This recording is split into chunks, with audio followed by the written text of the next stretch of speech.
Hello friends, Radhe Radhe. মো lifestyle ব্লগে তোমাদের ওয়েলকাম আর অনেক অনেক ভালোবাসা। আশা করি সবাই ভালো আছো, সুস্থ আছো। আজ আরও একটা নতুন ভিডিও নিয়ে চলে এলাম তোমাদের কাছে। আশা করি তোমাদের ভালো লাগবে, আর ভালো লাগলে অবশ্যই পাশে থেকো। এখন বাজে সকাল 6:30। তবে চলো তোমাদের সাথে নিয়ে আজকের ব্লগটা এখন থেকেই শুরু করলাম। তবে জানো তো বন্ধুরা, ঘুম থেকে ওঠা হচ্ছে অনেকক্ষণ আগে। ঘরের টুকিটাকি কাজকর্ম অনেকটাই সেরে ফেলেছি, তারপর কিন্তু একদম চলে এসেছি এই ছাদ পরিষ্কার করতে।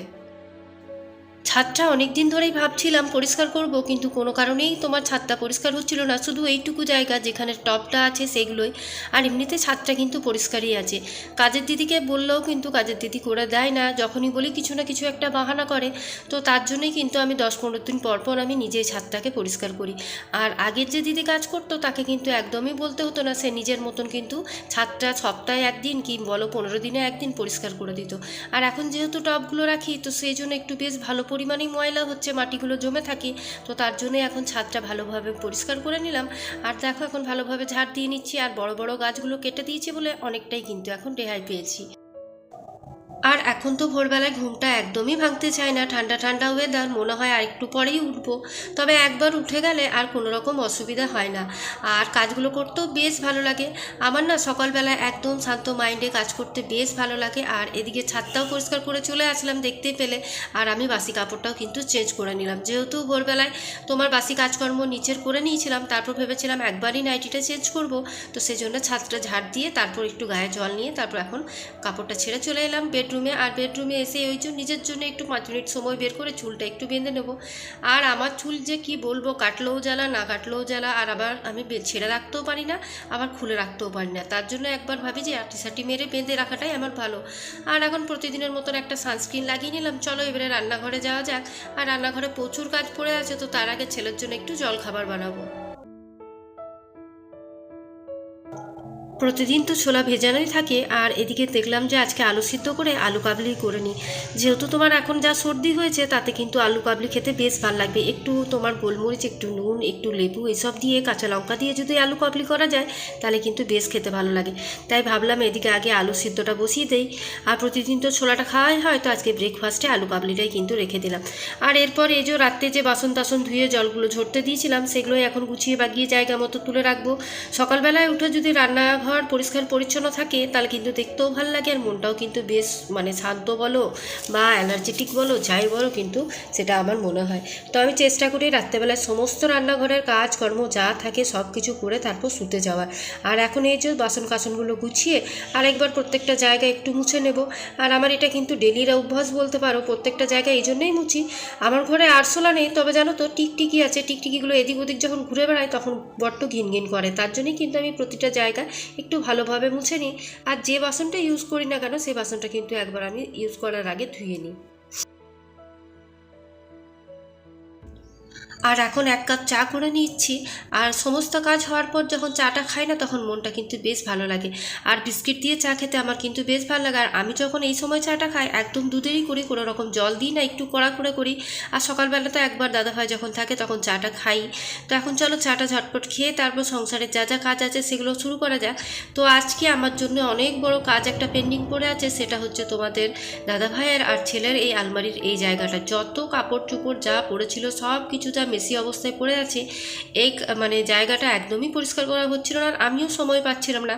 আমার আলমারিটা কিন্তু পুজোতে আমি এতটাও মানে মানে এই উলট পালট করিনি যা এরা করেছে। তো তাই ভাবলাম আজকে যখন হাতে সময় আছে, এই সবে 8টা বাজে, তো হাজব্যান্ড অফিসে বেরিয়ে যাওয়ার পর এই কাজটা দিয়ে আজকে কিন্তু শুরু করলাম। তো এখন দেখো পাঞ্জাবিগুলো জায়গা মতো তুলে রাখছি, আর গেঞ্জিগুলোও জায়গা মতো তুলে রাখবো। আর প্রতিটা জিনিস জানো তো এমনভাবে ছড়িয়ে ছিটিয়ে রেখেছে, যেগুলো ভালোভাবে যদি ভাঁজ করে না রাখি প্রত্যেকটাই কিন্তু উলট পালট হয়ে থাকবে।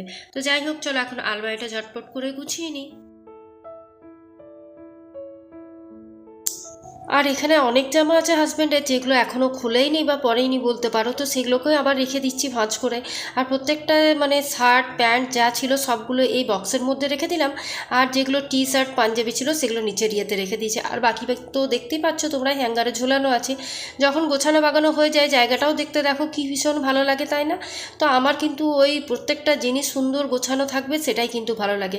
প্রত্যেকটা মেয়ের সংসারে দেখবে যেটুকুই জিনিস থাকুক, বা মাটির ঘরেই হোক, টিনের ঘর হোক বা বা পাকা ঘর হোক, কিন্তু সেটা যদি সুন্দরভাবে সাজানো গুছানো থাকে না, তাহলে কিন্তু সত্যিই ভালো লাগে। তো আমার ক্ষেত্রেও তাই, আমার হয়তো খুব বিশাল জিনিস নেই বা আমার বিশাল কোনো বাড়িও নয়, যেটুকু আছে সেটাই কিন্তু আমার কাছে স্বর্গ সমান। তো এখন রোদে বালিশগুলো দিয়ে চলে এলাম, বেশ ঝলমলে রোদ উঠেছিল, তো ভাবলাম একটু রোদে দিয়ে দিই। আর কিছু কাপড়ও আছে এখন শীতের, তো সেগুলো এখন আস্তে আস্তে রোদে দিতেই হবে, বুঝতেই পারছো শীত তো প্রায় চলেই আসবো হলো। আর মনে তো হচ্ছে কালী পুজো এলেই মানে শীত ঢুকে গেল। তো এখন এদিকে ছোটো বেডরুমটাও একটু ঝেড়ে নিলাম, আর ছেলে তো ওইদিকে পড়তে বসেছে, দেখতেই পেলে। আর আমার যেই চুড়িদারগুলো ছিল সেগুলো কিন্তু বিছানার তোষকের নিচে দিয়ে দিয়েছিলাম, তো একদম আয়রনের মতন হয়ে গেছে। তো এখন এগুলো আর পরার নেই, কালী পুজোতে তো অন্য ড্রেস বের করবো আর বাপের বাড়ি যাব। তো তার জন্য এখন এগুলো আবার গুছিয়ে ঢুকিয়ে রেখে দিলাম, যেগুলো পরবো সেগুলো আবার পরে বের করে নেব। আর এই আলমারিটার সমস্যা, ওটা তো নতুন, এটা তো পুরনো, এটা আবার লাগতেই চায় না। আর এদিক ওদিকে সমস্ত কাজ কমপ্লিট করে আর প্রতিদিনের মতন এখন ডাস্টিংয়ের কাজে হাত দিলাম। তো ডাস্টিং তো এটা প্রতিদিন আমাদের করতেই হয়, এটা না করলে হয়ই না। আর এই জায়গাটা, ডাইনিং টেবিলটা, ফ্রিজের ওপরটা, এগুলো কিন্তু আমি প্রতিদিন মুছে থাকি। তারপর র্যাকগুলো যেগুলো মানে আমার তাক থাকে সেগুলো, তারপরে এই জানলা দরজা যেগুলো আমার হাতের কাছাকাছি থাকে, এগুলো কিন্তু আমি প্রতিদিনই পরিষ্কার করি। তা না হলে মনের মধ্যে একটা খুঁতখুঁতানি ভাব আমার থেকেই যায় যে পরিষ্কার হয়নি। তো তাই কিন্তু এগুলো আমি প্রতিদিনই করে নিই। আর এখন নিজের মতো করে সংসারটার যে কাজকর্মগুলো করি সেগুলো কিন্তু আমার নিজের খুবই ভালো লাগে। একটা মেয়ে দেখবে অনেকটাই পরিশ্রম ধৈর্য নিয়ে সংসারের কাজগুলো করতে হয়, কারণ জানো তো প্রত্যেক দিন একই রকম কাজ করতে কারোরই ভালো লাগে না। তবে আমাদের মতো গৃহিণীদের ধৈর্য আছে বলেই কিন্তু প্রত্যেক দিন একই রকম কাজগুলো আমাদের করতেও পারি, আর আমাদের কিন্তু বেশ ভালোও লাগে। আর যেহেতু একার সংসার, কেউ তো নেই, তাহলে সেসব যখন কাজগুলো আমাদেরকে একাই করতে হবে, তাহলে সেগুলো নিয়ে তো ভাবনা চিন্তা করে লাভ নেই। যে সংসারকে ভালোবাসবে সে কিন্তু সংসারের সমস্ত কাজকেও ভালোবাসবে। আর এখন ওই যে রান্নাঘরে যে মানি প্ল্যান্টটা থাকে সেটা দেখলাম অনেকটাই ময়লা হয়েছে, তো জলটাও চেঞ্জ করে মানি প্ল্যান্ট গাছের পাতাগুলোকে ভালো করে ধুয়ে এখন আবার স্টোনগুলো দিয়ে কিন্তু আবার জায়গা মতো তুলে রেখে দেবো। এই সমস্ত কাজগুলো করতে করতে কিন্তু মাঝে একবার আমি তোমার দোকান থেকে যে সবজিপাতি নিয়ে এসেছিলাম, আর আজকে খিচুড়ি করব ভাবলাম, তাই এখন মুগ ডালটাকে ভেজে এখন আমি ওই 10 থেকে 15 মিনিট মতন আগে মুগ ডালটা সিদ্ধ করে নেবো, তারপর গোবিন্দ চালটা তোমার অ্যাড করব। মুগ ডাল আর গোবিন্দভোগ চালেরই খিচুড়ি আমার ছেলে খেতে ভালোবাসে, তাই আমাকে সেটাই করতে হয়। আর সিদ্ধ চালের খিচুড়ি একদমই খেতে চায় না। আর এদিকে দেখো এখন আলু ভাজাটাও কড়া কড়া করে বসিয়ে দিয়েছি, আর এদিকে খিচুড়িটা। তো এই তোমার সুবিধা হয়, খিচুড়ি টিচুড়ি করলে দুটো ওভেনে দুটো বসিয়ে দাও, ব্যাস রান্নাটাও ঝটপট হয়ে যায় আর সময়ের মধ্যে হয়ে যায়। আর এদিকে পাঁচমিশালি সবজি আজকে করবো ভেবেছি। তো খিচুড়ির সাথে পাঁচমিশালি সবজিটা মানে ওই গোবিন্দভোগ চালের সাথে পাঁচমিশালি সবজিটা কিন্তু আমার বেশ ভালো লাগে। হিং ফোড়ন, তারপর তোমার মানে 5 ফোড়ন, জিরে, তারপর তেজপাতা, শুকনো লঙ্কা দিয়ে দিলাম। আর এখন দেখো এদিকে যা যা সবজি থাকে তোমার এই সময় যা সবজি পাবে, বেগুন, মূলো, গাজর, তারপর বরবটি, তারপর কুমড়ো, যা যা পাবে সব একসাথে দিয়ে দাও।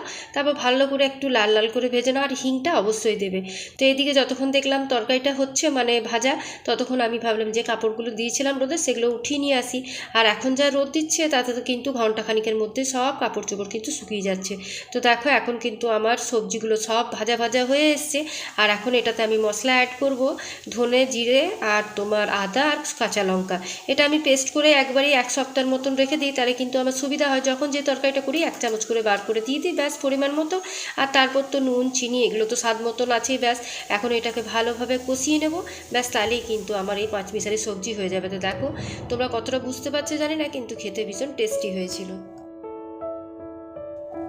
আর এখন ওই সময় 11:30 মতন বাজে, স্নান টান করে চলে এলাম। আর এই যে কাপড়গুলো পরে আছে সেগুলো এখন ভাঁজ করে নেব।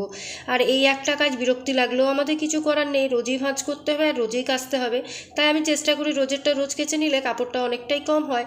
আর ভারী ভারী কাপড়গুলো তো দিদি কেচেই দেয়। তো আর এগুলো না করলেও আমার জন্যই পড়ে থাকবে, সংসারটা যেহেতু আমার, তো তাই ভাবি করে নেওয়াটাই ভালো। আর এখন এই যে একটু চুলটা আঁচড়িয়ে নিলাম প্রতিদিনের মতন।